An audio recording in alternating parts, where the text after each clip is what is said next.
नमस्कार विद्यार्थियों। तो हम चर्चा कर रहे थे कक्षा 10 की जो भूगोल पाठ्य पुस्तक है उसके अध्याय 5 से खनिज एवं ऊर्जा संसाधन भाग से। तो कल के वीडियो में आपने देखा कि महत्वपूर्ण जो लौह खनिज हैं वो कौन कौन से हैं, अलोह खनिज कौन कौन से हैं, जिसमें आपने कल पढ़ा मैग्नीज के बारे में, तांबा के बारे में, प्रमुख जो लोहा एस्क की जो पेटियां हैं भारत के अंदर उनके बारे में आपने पढ़ा। आज हम इस वीडियो में जो अध्ययन करेंगे जो अन्य जो खनिज हैं, बॉक्साइट है और धात्विक जो अधात्विक खनिज हैं उनमें अभ्रक है और अन्य खनिजों की भी हम इसके बारे में अध्ययन करेंगे। तो आपका जो अध्याय 5 खनिज एवं ऊर्जा संसाधन जो पाठ है, खनिज एवं ऊर्जा संसाधन,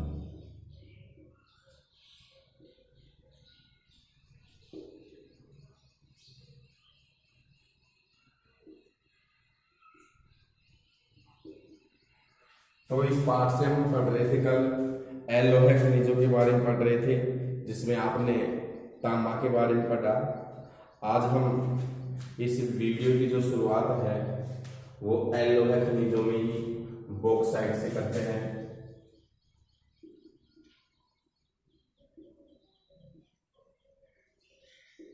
बॉक्साइट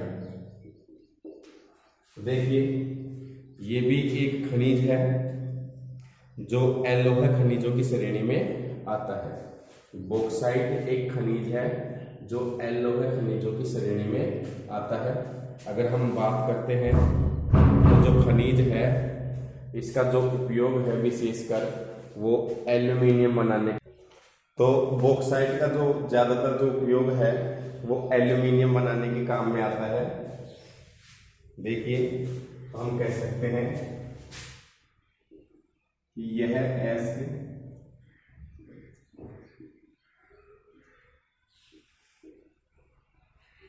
एल्यूमिनियम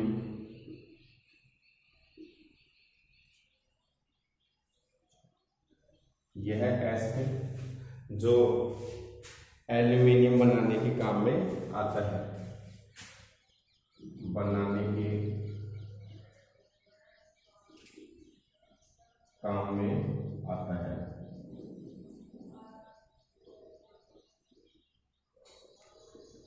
प्रश्न आता है कि एल्यूमिनियम बनाने, एल्यूमिनियम किससे बनता है, तो बॉक्साइट से बनता है। तो बॉक्साइट जो एस्क है एल्यूमिनियम बनाया जाता है और सबसे अधिक एल्यूमिनियम कले, सबसे अधिक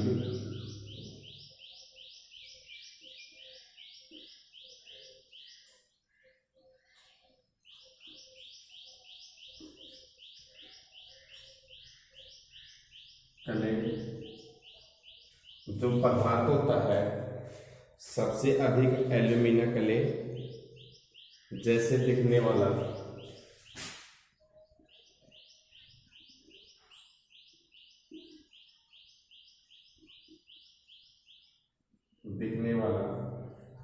पदार्थ, सबसे अधिक एल्यूमिनियम कले दिखने वाला पदार्थ बॉक्साइट से ही प्राप्त होता है।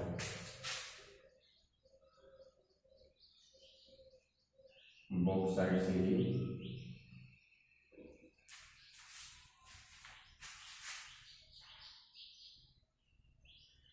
प्राप्त होता है।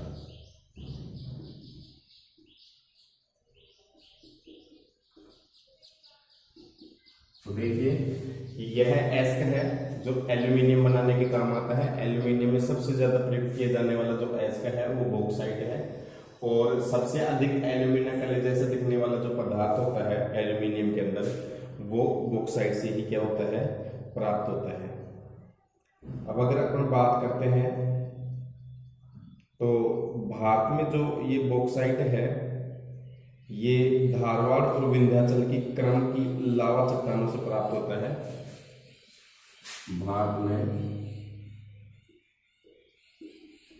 बॉक्साइट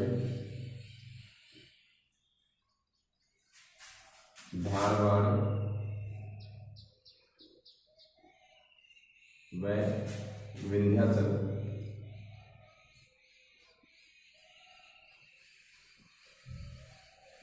की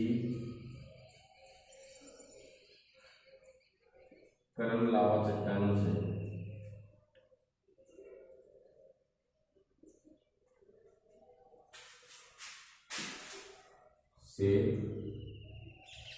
प्राप्त होता है।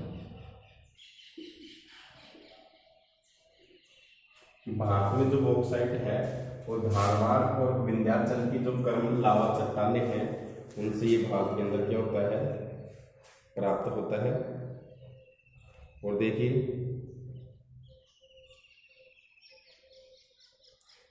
तो अगर अपन बात करते हैं तो बॉक्साइट निक्षेपों की जो रचना है, बॉक्साइट निक्षेपों की रचना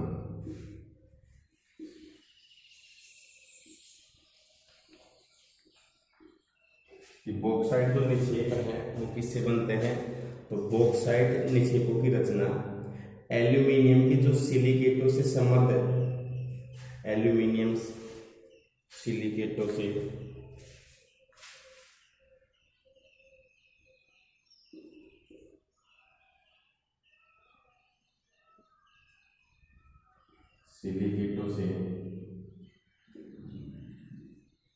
समृद्ध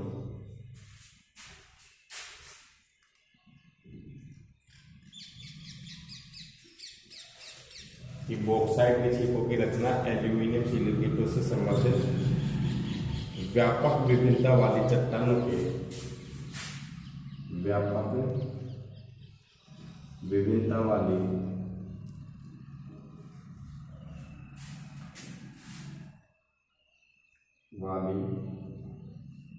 चट्टानों के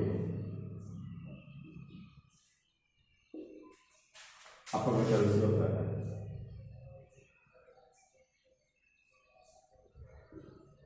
अपघटन से होता है। तो पहली बॉक्साइट निक्षेपों की जो रचना है ये अंडरलाइन कर लो आप।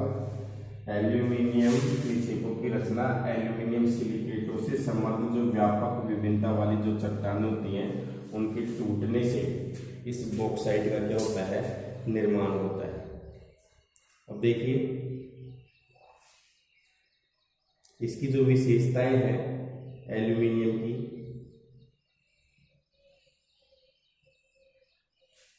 कि एल्यूमिनियम की जो विशेषताओं की अगर अपन बात करते हैं तो ये एक महत्वपूर्ण धातु है।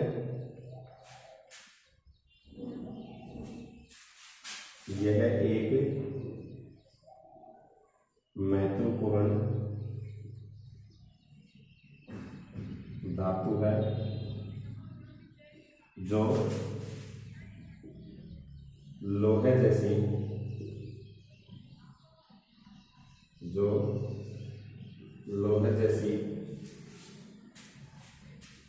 शक्ति के साथ साथ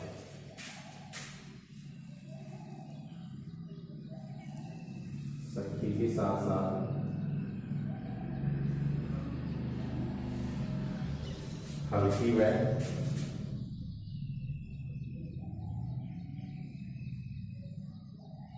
विद्युत की सुचालक होती है।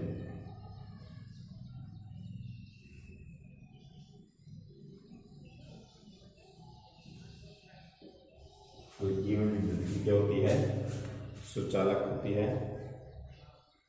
तो यह एक महत्वपूर्ण क्या है, धातु है जो लोहे जैसी शक्ति के साथ साथ हल्की होती है और यह विद्युत की क्या होती है, सुचालक होती है। और इसमें अत्यधिक जो घातवर्धकता है वो पाई जाती है। इसमें अत्यधिक घात वरीयता पाई जाती है। इसमें अत्यधिक घात वरीयता पाई जाती है। तो सबसे ज्यादा घात वरीयता किसमें पाई जाती है? बॉक्साइट के अंदर पाई जाती है। अब देखिए, बॉक्साइट की जो निक्षेप है वो भारत में कहाँ कहाँ है? तो आप यहां तक इसको एक बता लो। तो जो यह एस्क है, देखिए बॉक्साइट, यह एस्क एल्यूमिनियम बनाने के काम में आता है। सबसे अधिक एल्यूमिनियम कले जैसे दिखने वाला जो पदार्थ होता है वो बॉक्साइट से ही क्या होता है? प्राप्त होता है। इसके बाद में भारत में जो बॉक्साइट है वो धारवाड़ और विंध्याचल की जो क्रम लावा चट्टानों से क्या होता है? इसमें प्राप्त होता है भारत के अंदर। और बॉक्साइट जो निक्षेपों की जो रचना है वो एल्यूमिनियम के सिलिकेटों से संबद्ध जो चट्टानें होती हैं अलग अलग प्रकार की, उनके टूटने से, उनके अपघटन से एल्यूमिनियम का, इसमें एल्यूमिनियम जो बॉक्साइट निक्षेप होते हैं इनका निर्माण होता है। यह एक महत्वपूर्ण क्या है? धातु है। और यह लोहा जो एस्क है, लोहा जो धातु है उसकी बराबर ये शक्तिशाली होती है। अगर अपन तुलना करें लोहे की और बॉक्साइट की, तो लोहे की बराबर इसमें क्या होती है? शक्ति होती है। लोहे की बराबर ये शक्तिशाली होता है। और इसके साथ साथ देखिए, लोहे में तो जो भार होता है वो ज्यादा होता है। लोहे के अंदर जो भार होता है वो ज्यादा होता है, लेकिन एल्यूमिनियम में शक्ति तो लोहे की बराबर है, लेकिन ये लोहे की तुलना में क्या होती है? हल्की होती है।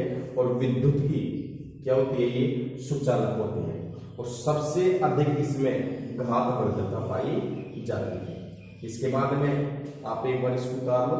इसके बाद में हम इसी बॉक्साइट की जो टॉपिक है इसी से हम चर्चा करते हैं कि भारत में बॉक्साइट के जो निक्षेप हैं वो कहाँ कहाँ पाए जाते हैं।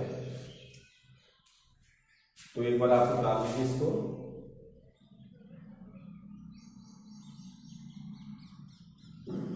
कि भारत में जो बॉक्साइट के जो निक्षेप हैं वो कहाँ कहाँ पाए जाते हैं, तो इसी में अपन चर्चा करेंगे कि भारत में बॉक्साइट की जो निक्षेप है वो ज्यादातर अमरकंटक जो पहाड़ है, मेघालय की जो पहाड़ियां हैं, बिलासपुर कटनी के पठारी क्षेत्र हैं वहाँ पाए जाते हैं। और इसके अलावा कोरापुट जिले में जो पंचपतमाली निक्षेप हैं वहाँ सबसे ज़्यादा बॉक्साइट स्थित है। और इसके अलावा अगर राज्यों की बात करते हैं तो जैसे उड़ीसा है, मध्य प्रदेश है, महाराष्ट्र है, कर्नाटक है, गोवा है, तमिलनाडु है, यहाँ से ही प्राप्त होता है।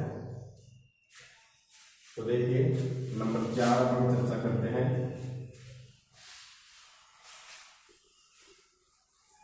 कि भारत में जो बॉक्साइट की जो निक्षेप है वो कहाँ कहाँ पर है, इसकी हम चर्चा करेंगे।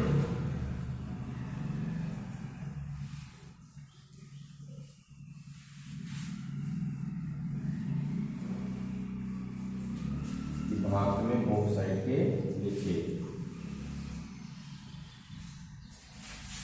चौथे नंबर पर इसमें ही टॉपिक आ रहा है अपना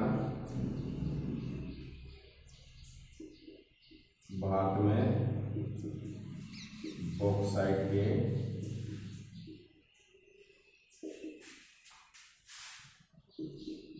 निक्षेप। निक्षेप का मतलब है कहाँ पाए जाते हैं। तो देखिए भारत में जो बॉक्साइट के जो निक्षेप है तो उसमें आता है अमरकंटक पहाड़, अमरकंटक पहाड़। इसके अलावा नेक्स्ट हम चर्चा करते हैं तो या अमरकंटक पठार कर सकते हैं इसको, पहाड़ वाली पठार क्षेत्र आ गया अमरकंटक पठार। इसके बाद में मैकाल पहाड़ियाँ, मैकाल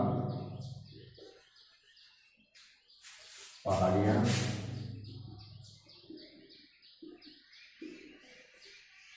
और आगे है बिलासपुर और कटनी के पठारी प्रदेश में पाए जाते हैं। बिलासपुर, कटनी के पठारी प्रदेश में पाए जाते हैं।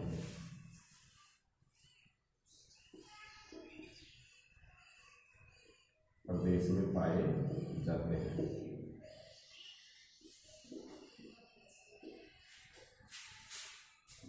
इसके अलावा अगर अपन चर्चा करते हैं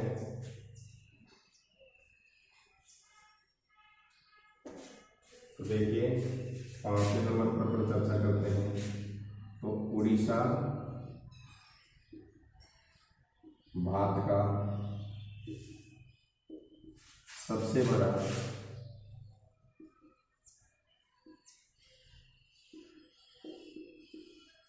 बॉक्साइट उत्पादित राज्य है। बॉक्साइट उत्पादित राज्य है। तो भारत का सबसे बड़ा बॉक्साइट उत्पादित जो राज्य है वो कौन सा है? उड़ीसा है। ये भी जीके के क्वेश्चन है। और आपने पढ़ा होगा मैग्नीज के क्षेत्र में भी ये सबसे अग्रणीय है। इसके बाद देखिए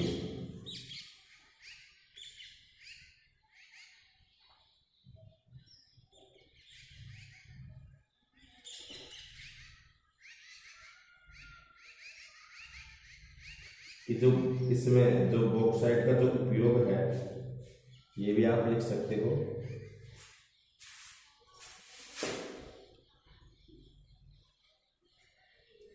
बॉक्साइट का उपयोग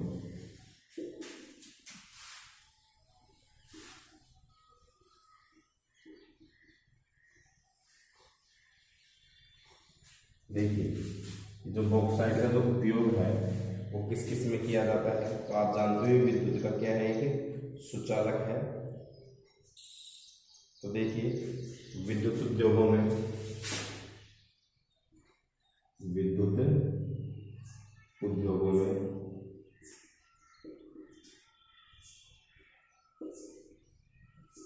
इसके अलावा है क्योंकि ये विद्युत का सुचालक इसलिए विद्युत उद्योगों में भी इसका उपयोग किया जाता है।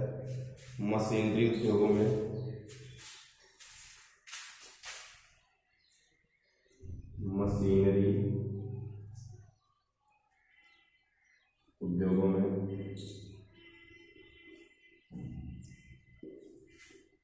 और बर्तन बनाने में।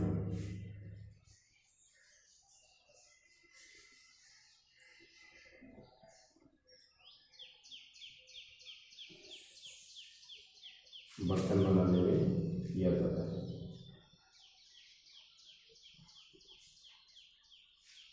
तो देखिए बॉक्साइट का उपयोग किस किस में किया जाता है?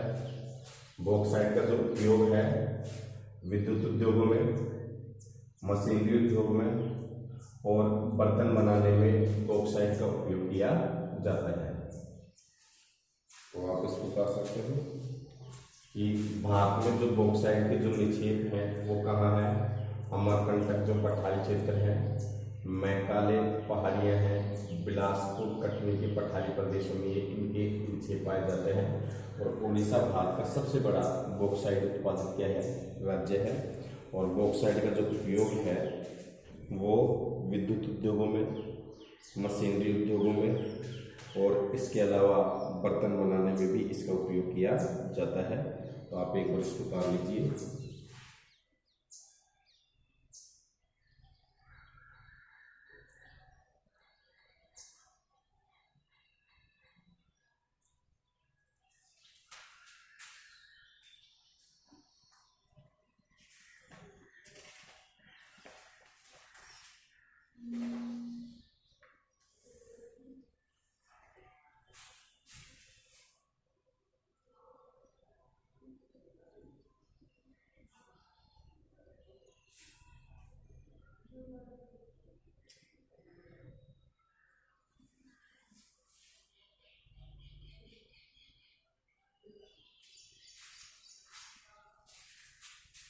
इसके बाद में हम चर्चा करते हैं अधात्विक खनिजों की। तो बता दिया हूँ आपने। इसके बाद देखिए अब हम चर्चा करते हैं कुछ अधात्विक खनिज हैं जो आपकी पाठ्य पुस्तक में दे रखा है, उनके बारे में पढ़ेंगे अपन। उसमें विशेष कर आता है अभ्रक है, चूना पत्थर है, बलुआ पत्थर है, इनके बारे में अपना ध्यान करेंगे।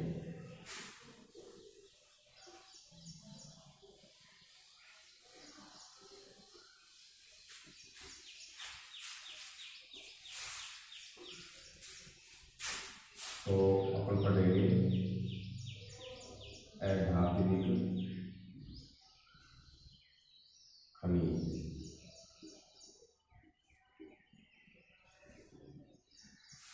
तो मैंने आपको जब अध्याय शुरू किया था तो उस समय अधात्विक खनिजों के बारे में मैंने आपको पढ़ाया था कि अधात्विक खनिज क्या होते हैं।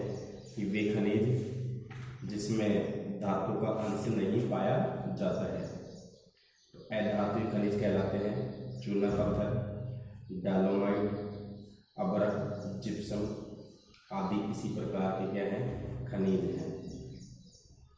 तो देखिए कि ऐसे खनिज जिसमें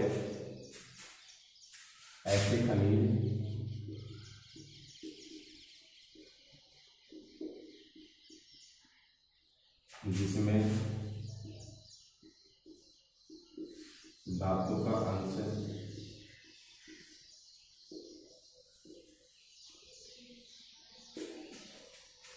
नहीं पाया जाता है या धातु नहीं पाई जाती है, धातु का अंश नहीं पाया जाता है। जैसे मैंने कुछ उदाहरण लिखाए थे आपको, जैसे अभ्रक, बलुआ पत्थर,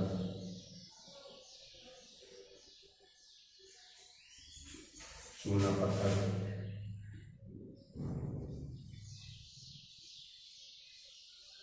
डोलोमाइट है,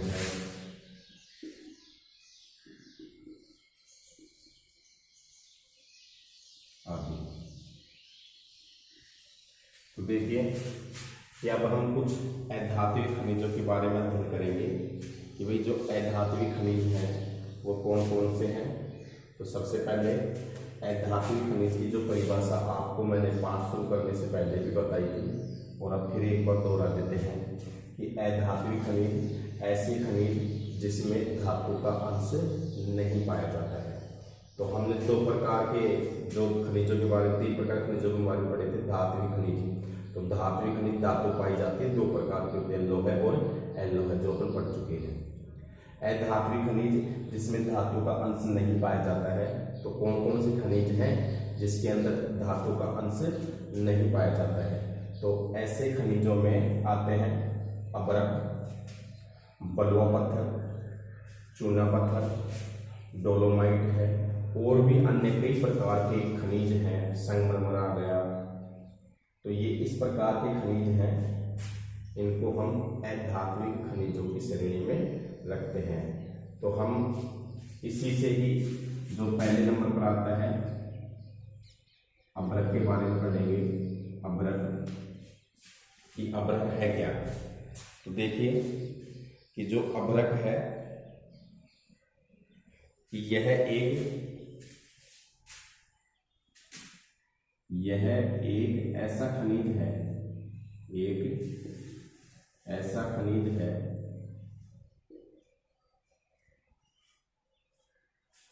कि अभ्रक है जो एक ऐसा खनिज है जो प्लेटों अथवा पत्रण क्रम में पाया जाता है। जो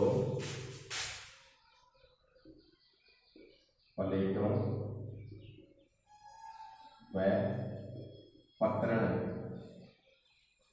क्रम में पाया जाता है।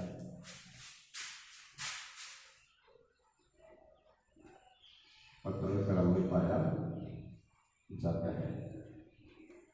तो सबसे पहले देखिए कि जो अभ्रक है ये एक ऐसा खनिज है जो प्लेटो अथवा पत्थर क्रम में पाया जाता है। तो प्लेट का आप जानते हो, आपके घर में भी यूज करते हैं, जो बारीक परत होती है। और पत्थर क्रम आपने कॉपी के किताब के जो पेज देखे होंगे, तो एक पेज से देखिए, एक पेज से पूरी बुक बन जाती है। इस प्रकार प्लेटों के रूप में ये पाए जाते हैं भूमि में, और कुछ सेंटीमीटर में ही ये इसकी काफी प्लेटें क्या हो जाती है, समा जाती है। तो देखिए इसका चादरों में विपाटन आसानी से हो जाता है। इसका चादरों में पाटन आसानी से हो जाता है।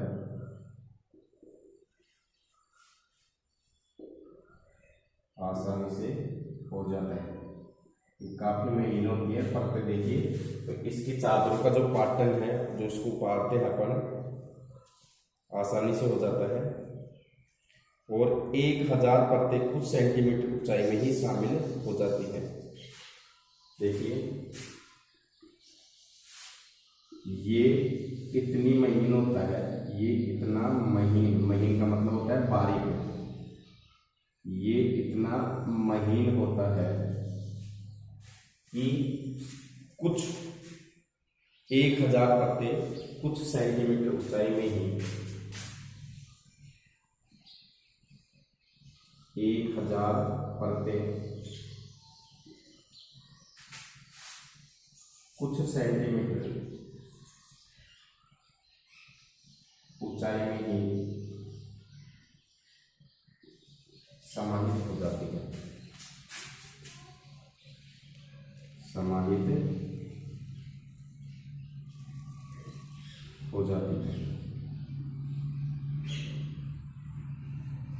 तो देखिए ये इतना बारीक होता है कि 1000 परत जो अभ्रक की हैं वो कुछ सेंटीमीटर ऊंचाई में ही क्या हो जाती है, समाहित हो जाती है। अब देखिए तो अभ्रक है, अभ्रक का रंग, जो अभ्रक का जो रंग है वो लाल हो सकता है, काला हो सकता है, हरा हो सकता है, पीला हो सकता है, भूरा हो सकता है। तो अभ्रक का रंग लाल,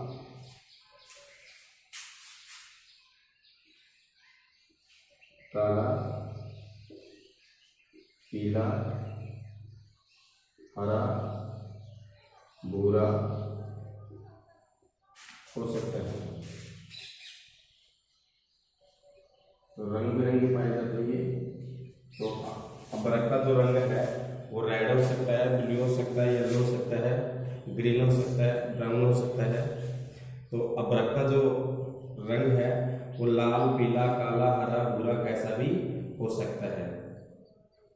अब इसके बाद में अपन बात करते हैं, अगर तो देखो कि हम कह सकते हैं कि एक तो जो अभ्रक होता है उसको मैस्को वाइट या रूबी अभ्रक कहते हैं। देखिए ये भी आप कर लेना कि देखिए कि भारत में ना मैस्को वाइट है, मैस्को वाइट है, इसको बोलते हैं रूबी अभ्रक, मैस्को वाइट, रूबी अभ्रक। और एक होता है बायोराइट, बायोराइट, इसको बोलते हैं गुलाबी अभ्रक।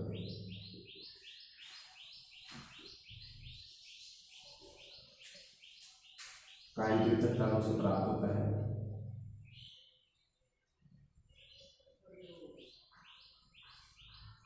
काइंट्री चट्टानों से प्राप्त होता है।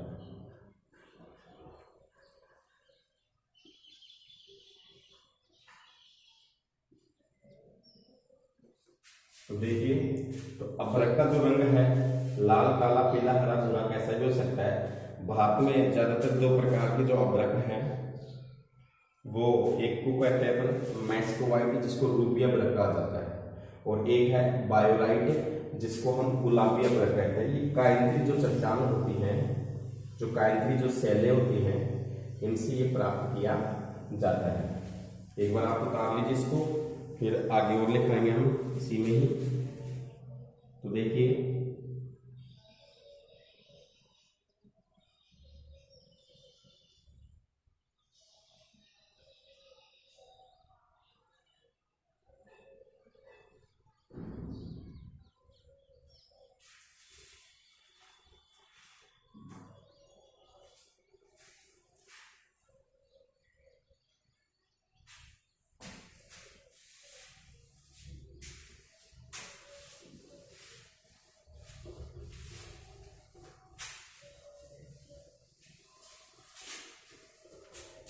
अब देखिए, तो इसके कुछ गुण भी होते हैं, और इन गुणों के कारण देखिए कि अबरक में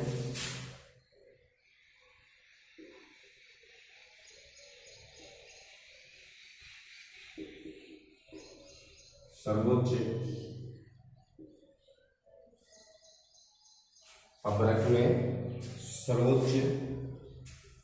परावैद्युत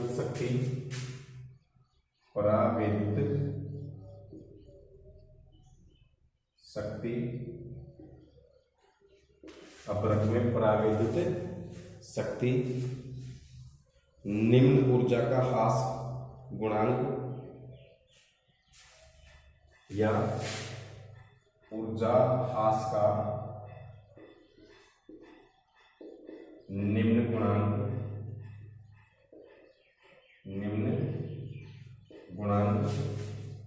ऊर्जा ह्रास का निम्न गुणांक, और उच्च वोल्टेज की जो प्रतिरोधकता के कारण, उच्च वोल्टेज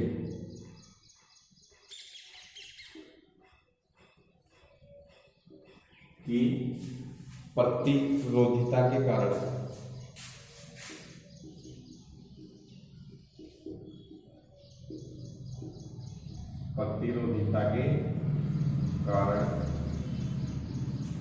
इसका जो कारण विद्युत व इलेक्ट्रॉनिक उद्योगों में प्रयुक्त होने वाला, विद्युत व इलेक्ट्रॉनिक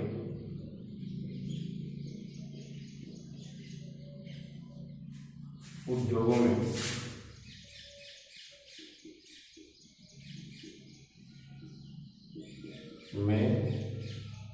अनिवार्य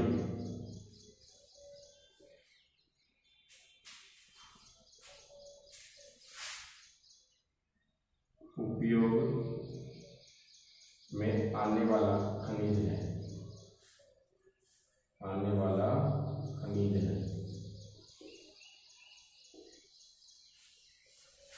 तो देखिए, अबरक में सर्वोच्च परावैद्युत शक्ति, तो विद्युत सुचालक होता है विद्युत का, इसमें परावैद्युत शक्ति होती है, और इसमें जो ऊर्जा का ह्रास होता है वो निम्न गुणांक वाला होता है, ऊर्जा कम लगती है, और वोल्टेज जो क्षमता होती है वो अधिक होती है।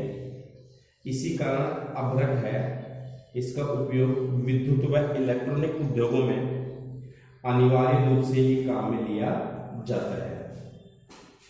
अब देखिए, अगर अपन आगे बात करते हैं, तो अबरक उत्पादित जो पेटियां हैं या अबरक उत्पादित जो क्षेत्र है, यह हम कह सकते हैं अबरक के नीचे।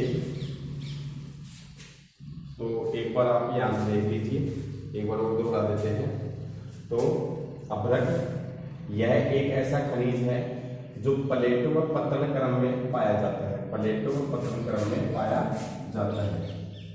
तो आप देख सकते हो कि ये प्लेटो के अंतर्गत पाया जाता है, आप देख सकते इस प्रकार से।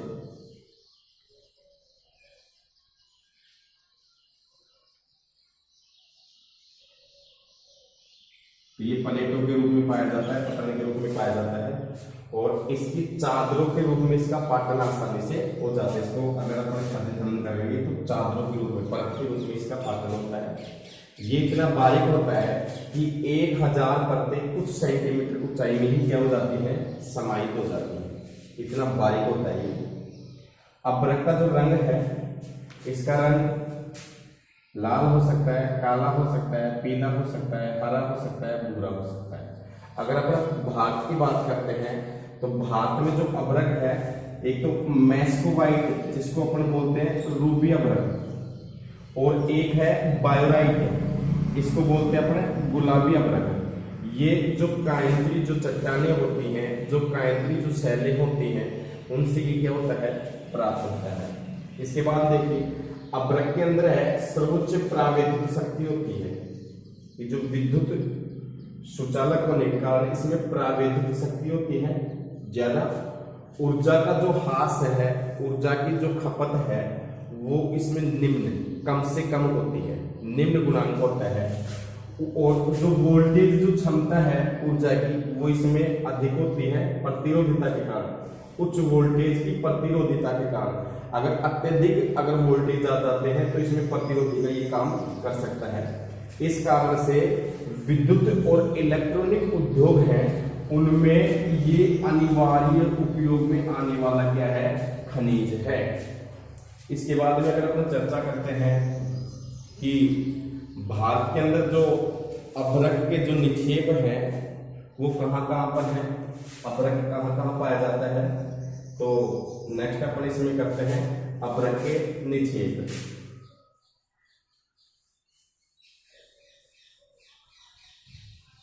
अभ्रक के निक्षेप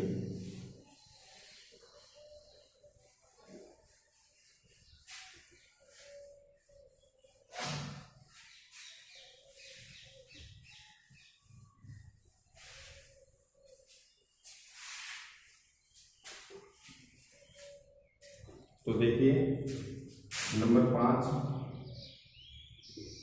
अभ्रक के निक्षेप। निक्षेप तो समझ ही गए होंगे कि कौन कौन से क्षेत्र में प्राप्त होता है। तो देखिए अभ्रक के निक्षेपों की बात करते हैं तो अभ्रक के जो निक्षेप हैं, छोटा नागपुर पठार के उत्तरी पठारी किनारे,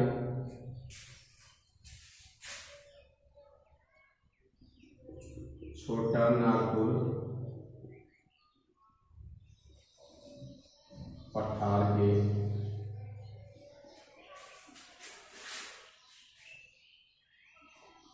उत्तरी किनारे। इसके अलावा देखिए बिहार झारखंड की बिहार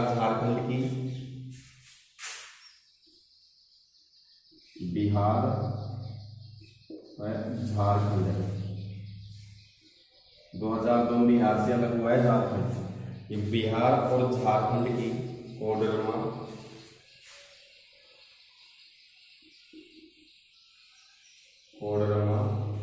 एक पेटी है, 3-4 जगह की एक साथ मिलाकर लेते हैं। कोडरमा, गया, हजारीबाग पेटी, गया,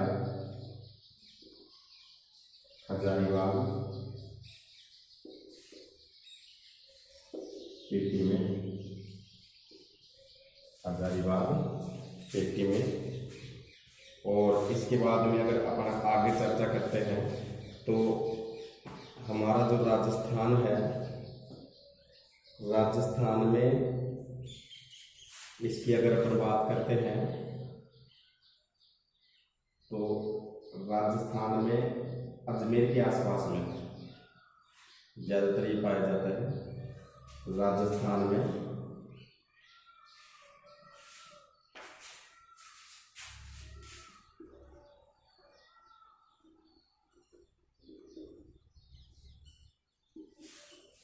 मुख्य रूप से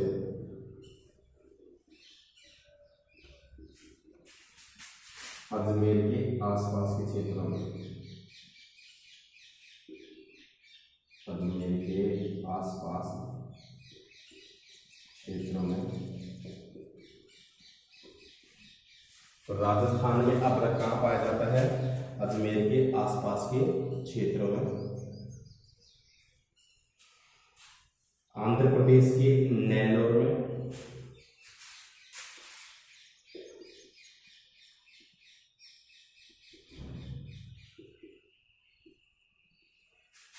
आंध्र प्रदेश के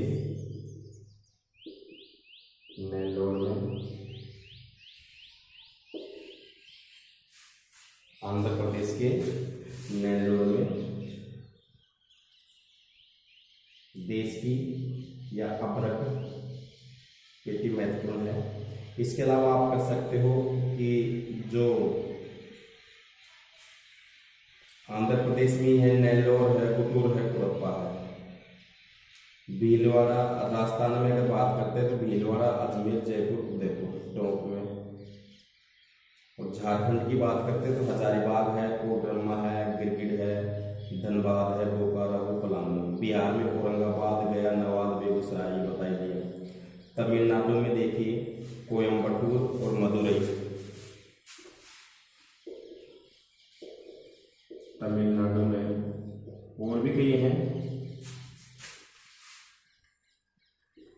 कोयम्बटूर व मदुरई में। तमिलनाडु में कोयम्बटूर और मदुरई में। और अगर मध्य प्रदेश की भी बात करते हैं अपन, मध्य प्रदेश में बालाघाट, पहले भी आ चुका है ना, मध्य प्रदेश में बालाघाट। तो देखिए अब अपन पढ़ते हैं कि अभ्रक के जो निक्षेप हैं वो कहाँ कहाँ पाया जाता है। ये अपन कह सकते हैं कि अभ्रक कहाँ कहाँ पाया जाता है। तो अभ्रक के जो निक्षेप हैं, छोटा नागपुर के पठार के उत्तरी किनारे, बिहार झारखंड की कोडरमा, गया, हजारीबाग पेटी में, राजस्थान में मुख्य रूप से अजमेर के आसपास के क्षेत्रों में। अगर राजस्थान की अगर अपन बात करते हैं तो राजस्थान में आप अलग से लिख सकते हो, लिख लीजिए कि राजस्थान में अभ्रक, राजस्थान में जो अभ्रक है भीलवाड़ा, अजमेर, जयपुर, उदयपुर और टोंक जिले में पाया जाता है। तो आप लिख सकते हो कि राजस्थान में अभ्रक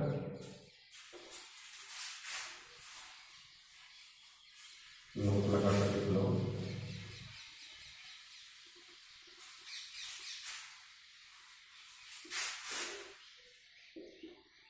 राजस्थान में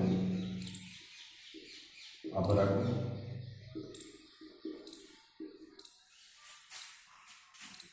कर सकते हो आप, टोंक, अजमेर, भीलवाड़ा,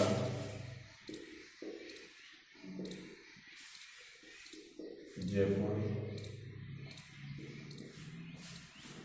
राजस्थान में अभ्रक, टोंक, अजमेर, भीलवाड़ा, जयपुर और उदयपुर भी कर लेते हैं। उदयपुर में पाया जाता है। तो कई बार जीके में पूछ लेता है राजस्थान पुलिस वगैरह में कि राजस्थान में अभ्रक उत्पादित जिले हैं, कोई भी 4 जिले देते, 5 जिले देते, टोंक, अजमेर, भीलवाड़ा, जयपुर और उदयपुर में ही पाया जाता है। तो इसके बाद देखिए, तो आप अभ्रक के निक्षेप उतार लिए होंगे। इसके अलावा अगर अपन बात करते हैं 5 हो गया, 6 नंबर पर देखिए कि अभ्रक उत्पादन में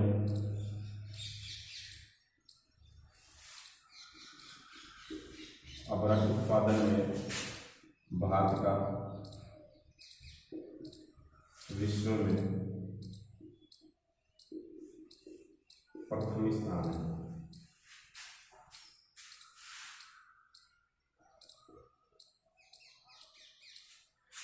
अभ्रक उत्पादन में भारत का विश्व में कौन सा स्थान है? प्रथम स्थान है। फर्स्ट नंबर पर भारत आता है अभ्रक उत्पादन में। अब इसके बाद में अगर अपन और चर्चा करते हैं, अभ्रक का उपयोग किसमें किया जाता है, तो एक बार आप उतार लीजिए इसको।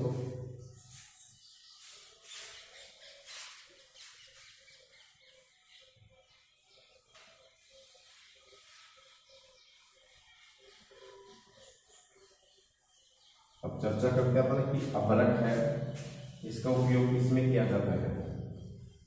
पहले आप पढ़ चुके हो विद्युत उत्पादन में विद्युत उद्योगों में जिसका उपयोग किया जाता है। तो अभ्रक का उपयोग,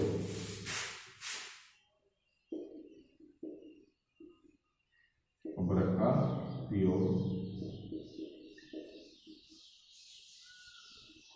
आप तो पे डाल दीजिए कि जो अभ्रक है इसका उपयोग किसमें किया जाता है। तो अभ्रक का उपयोग किसमें किया जाता है, तो देखिए अभ्रक का जो उपयोग है, तो ये चमकीला खनिज तो ये है, तो यह उच्च ताप सहन करने तथा विद्युत का क्या है, कुचालक है। तो मैंने बताया था आपको कि इसमें विद्युत जो अत्यधिक वोल्टेज होते हैं, प्रतिरोधक क्षमता होती है, कि देखिए यह उच्च ताप सहन करने वाला, यह उच्च ताप सहन करने वाला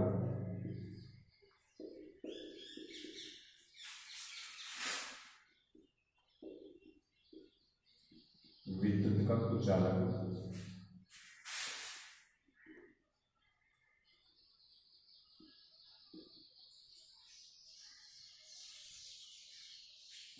यह उच्च ताप सहन करने वाला विद्युत का कुचालक परतदार चमकीला खनिज है। परतदार चमकीला खनिज है। इस कारण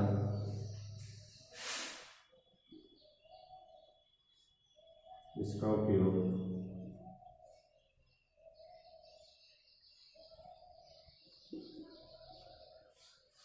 विद्युत उद्योग में किया जाता है। विद्युत उद्योग में किया जाता है।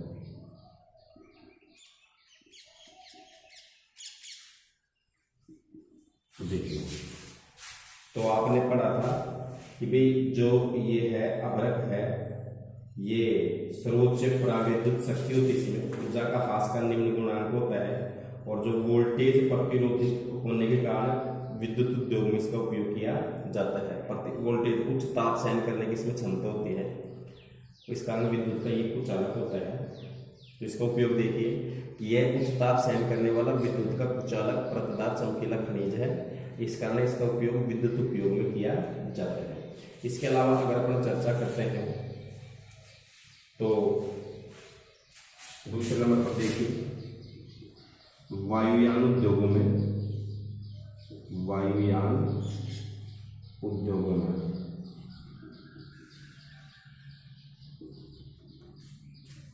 काम लिया जाता है। वायुयान उद्योगों में काम लिया जाता है। इसके अलावा अगर हम चर्चा करते हैं तो सैन्य साजो सामान, सैन्य साजो सामान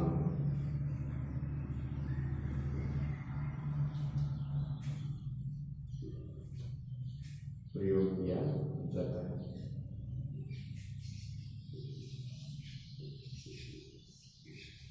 देखिए, तो अभ्रक का जो उपयोग है, अपन पढ़ रहे थे कि जो अभ्रक है, देखिए अभ्रक है जो उच्च ताप सहन करने वाला विद्युत का क्या है, ये कुचालक, ध्यान रखना, ये विद्युत का क्या है, कुचालक है। परत के रूप में मिलने वाला खनिज, मैंने बताया था कि कई हजार परतें 1 सेंटीमीटर के ऊंचाई के अंतर्गत हो जाती है, समाहित हो जाती है। तो यह परतदार चमकीला खनिज है, और इस कारण इसका उपयोग ज्यादातर किसमें किया जाता है, विद्युत उद्योग में। क्लियर है कि अभ्रक का उपयोग विद्युत उद्योग में क्यों किया जाता है, इसके पीछे क्या कारण है कि इसमें उच्च ताप सहन करने की क्षमता होती है। यानी ये विद्युत का प्रतिरोधी होता है और अत्यधिक वोल्टेज सहन करने की इसमें क्या होती है, क्षमता होती है, क्योंकि ये विद्युत का क्या है, कुचालक है। इस कारण इसका उपयोग विद्युत उद्योगों में किया जाता है। इसके अलावा देखिए कि जो वायुयान जो उद्योग हैं, वायुयान आप जानते होंगे, हवाई जहाज वगैरह, इन उद्योगों में भी अभ्रक का प्रयोग किया जाता है, अभ्रक का उपयोग किया जाता है। इसके बाद में सैन्य साजो सामान। सैन्य साजो सामान का मतलब होता है जो हमारे जो सैनिक होते हैं इनके पास में कई प्रकार के उपकरण होते हैं, सामान होते हैं, संसाधन होते हैं, और इन सैन्य साजो सामानों में जो प्रयुक्त होने वाला जो खनिज है वो कौन सा है, अभ्रक है। अभ्रक का ही इसमें उपयोग किया जाता है। इसके बाद देखिए तो अपन पढ़ रहे थे धात्विक खनिज पढ़ रहे थे, और इसी क्रम में अगर अपन चट्टानी खनिजों की बात करते हैं तो उसमें सबसे पहले आता है चूना पत्थर। तो इसके बारे में अपन पढ़ेंगे कि चूना पत्थर क्या है, इसका उपयोग किस में किया जाता है। तो हम पढ़ेंगे चूना पत्थर के बारे में। एक चट्टानी खनिज है, तो आप इसको उतार सकते हो। राजस्थान में अभ्रक, टोंक, अजमेर, भीलवाड़ा, जयपुर, उदयपुर में पाया जाता है। अभ्रक उत्पादन में भारत का विश्व में प्रथम स्थान है। अभ्रक का जो उपयोग है यह उच्च ताप सहन करने वाला विद्युत का कुचालक है, प्रतिदार चमकीला खनिज है, इस कारण इसका उपयोग विद्युत उद्योग में किया जाता है। इसके अलावा वायुयान उद्योग में भी काम में लिया जाता है। सैन्य साजो सामान में भी इसका प्रयोग किया जाता है। इसके बाद में तो चट्टानी खनिज और विशेषकर अधात्विक खनिजों में अभ्रक के अलावा आपने बलुआ पत्थर के बारे में पढ़ा, चूना पत्थर के बारे में पढ़ा, डोलोमाइट के बारे में पढ़ा, संगमरमर के बारे में पढ़ा। तो अपन चूना पत्थर जो अधात्विक खनिजों की श्रेणी में आती है उसके बारे में पढ़ते हैं। तो इसको चट्टानी खनिज भी बोल सकते हैं अपन, क्योंकि चट्टानों से ही तो प्राप्त होता है। तो चट्टानी खनिजों में विशेषकर पढ़ेंगे अपन चूना पत्थर। तो जितने भी पत्थर हैं सब चट्टानी खनिजों की श्रेणी में आते हैं। चाहे वो बलुआ पत्थर हो, चाहे घिया पत्थर हो, चाहे संगमरमर हो, चाहे चूना पत्थर हो।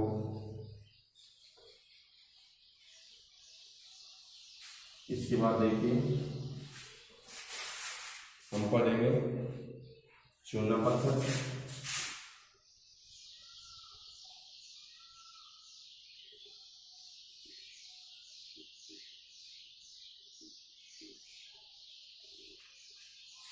कि जो चूना पत्थर खनिज है, तो देखिए तो जो चूना पत्थर है इसका उपयोग देखिए किसमें किया जाता है कि चूना पत्थर कैल्शियम या कैल्शियम कार्बोनेट तथा मैग्नीशियम कार्बोनेट से बनी चट्टानों में पाया जाता है। तो देखिए नंबर 1 कि चूना पत्थर कहाँ पाया जाता है। तो जो चूना पत्थर है वो कैल्शियम या calcium carbonate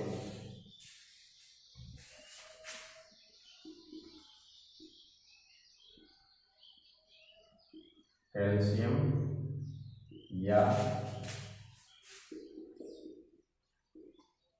calcium carbonate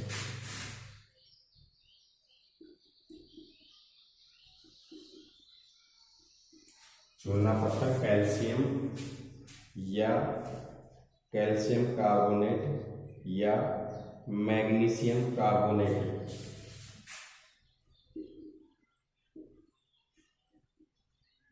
magnesium carbonate जो चट्टानें होती हैं से बनी चट्टानों में पाया जाता है। कार्बोनेट से बनी चट्टानों में पाया जाता है।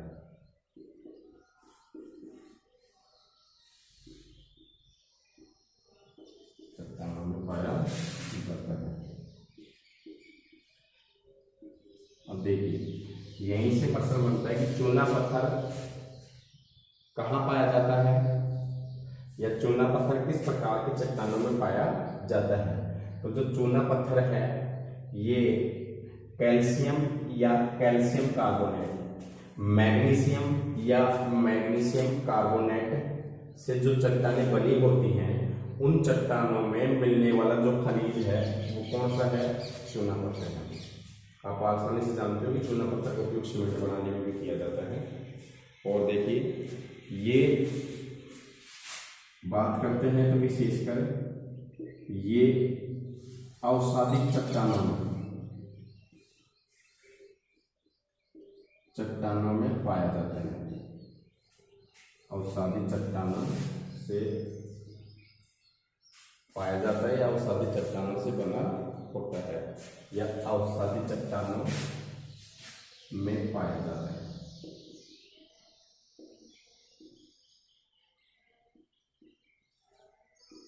कौन सी चट्टानों से प्राप्त होता है? ये अवसादित चट्टानों में ये पाया जाता है।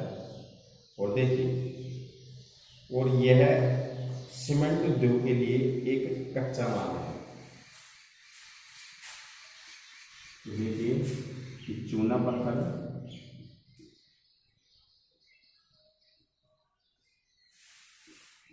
सीमेंट उद्योग के लिए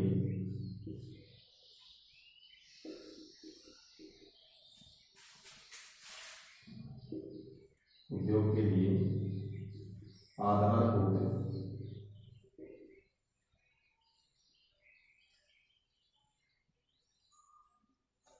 कच्चा माल। तो कौन से उद्योगों के लिए कच्चा माल उपलब्ध करवाता है? तो चूना पत्थर है वो सीमेंट उद्योगों के लिए आधारभूत कच्चा माल है। और लोहा जो प्रगलन जो भट्टियां होती हैं उनमें भी इसका उपयोग किया जाता है। देखिए लोहा प्रगलन भट्टियों के लिए भी अनिवार्य है। लोहा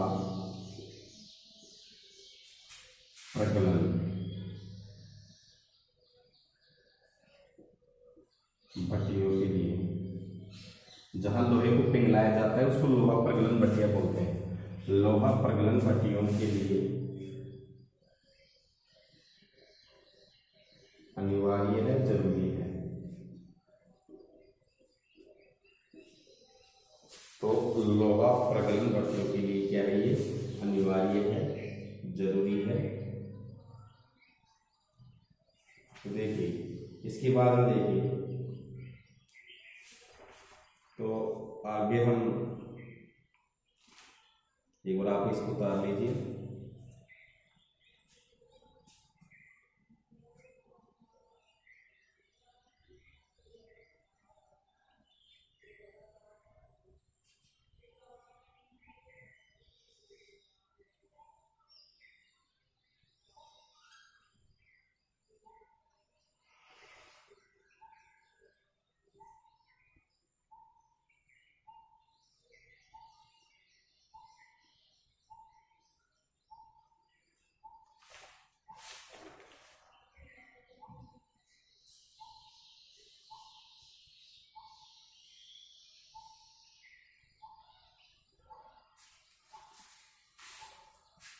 तो इसके बाद में अगर अपन चर्चा करते हैं तो एक बार इसको आप उतार लीजिए। चूना पत्थर कौन से शरीर में आता है?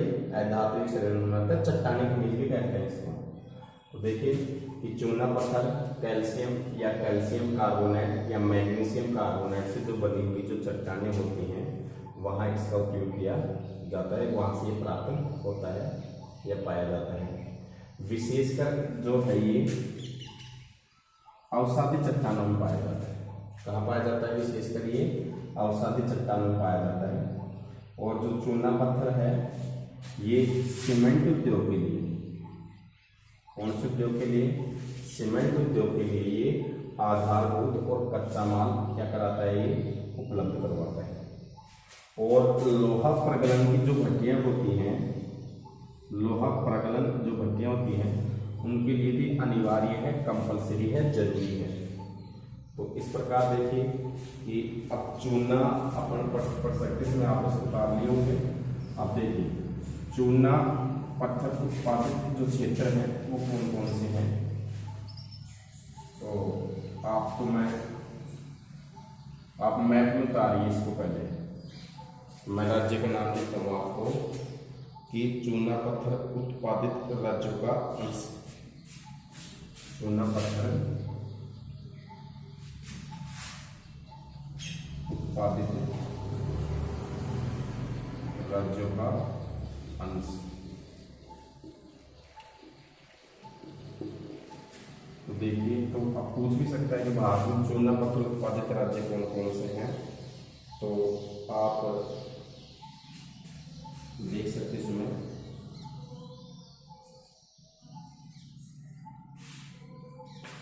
देखिए कि जो चूना पत्थर उत्पादित जो राज्य हैं, आप मैप में भी इसको उतार सकते हो।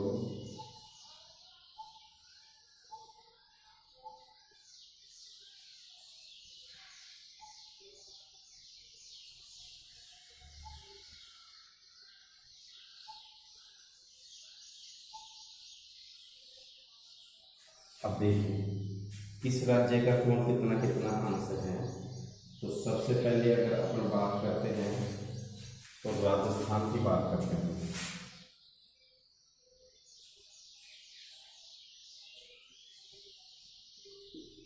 तो ये है राजस्थान और इसका योगदान है 21%। राजस्थान का योगदान कितना है? 21%। अगर इसके बाद में अपन चर्चा करते हैं तो आप ये डाल लीजिए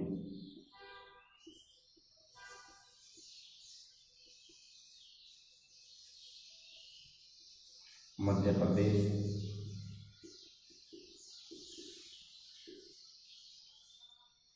अगर मध्य प्रदेश का अंश की बात करते हैं तो 11% है, 11%।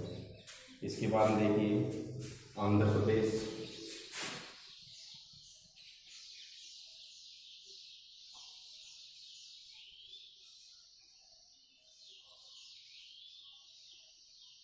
या आप उतार लीजिए भी साथ साथ इसको।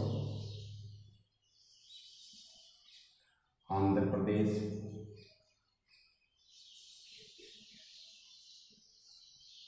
और इसका भी कितने प्रतिशत योगदान है? 11% है। आंध्र प्रदेश की अगर बात करते हैं इसके बाद में छत्तीसगढ़,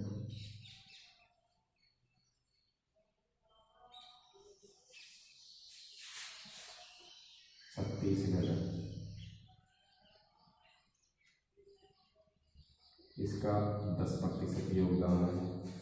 इसके बाद में अगर अपन बात करते हैं तो कर्नाटक,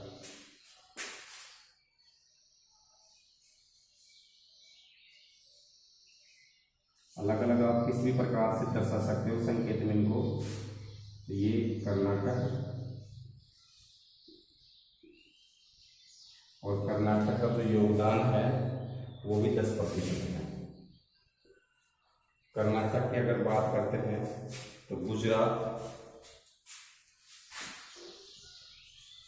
इसको भी आप दर्शा सकते हैं।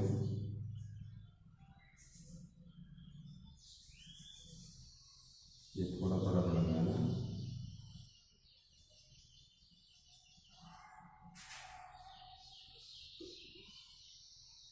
गुजरात, इसका 8% योगदान है।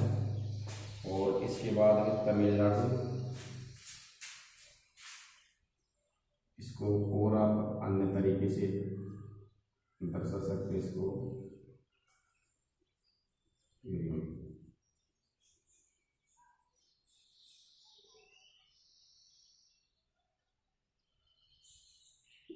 तमिलनाडु, इसका भी 8% योगदान है। तमिलनाडु के बाद में अन्य राज्य बच गए। तेलंगाना ले सकते हैं, तेलंगाना, इसका भी 8% योगदान है। और इसके बाद में अन्य राज्य बच गए, बाकी के जो बचे हुए हैं इनका 13% योगदान है।